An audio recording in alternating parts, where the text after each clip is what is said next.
Қайырлы күн. Бүгін денсаулыққа өте пайдалы астың бірі бауырдан котлет жасаймыз.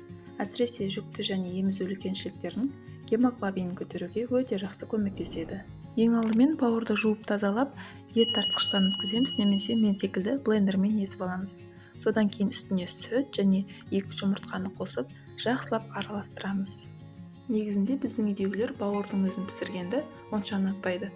Бірақ пайдалы асты олар да жесінші деген ниетпен осылай әдемілеп тұрып котлет жасап берейін дедім. Содан кейін көкөністердің барлығын үккіштен өткізіп алдым. Бірақ оларды ет тартқыштан өткізсеңіз де болады. Дәміне қарай тұз, қара бұрыш сеуіп, барлығын жақсылап араластырамыз. Егер қаласаңыз, өзіңізге ұнайтын басқа да дәмдеуішті қоса берсеңіз болады.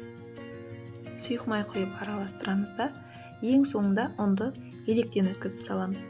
Мен мұнда ұнды көз мөлшерімен салып отырмын, бірақ нақты құрамын описанияға жазып қоямын.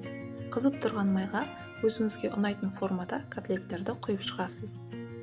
Осы кезде газдың отын орташа деңгейге қойған дұрыс.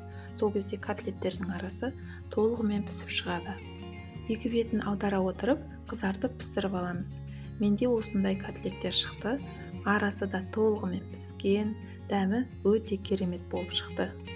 Котлеттің қасына гарнирін қосып, осылай әдемілеп ұсына берсеңіз болады. Осы кезде күшті бір ой келді.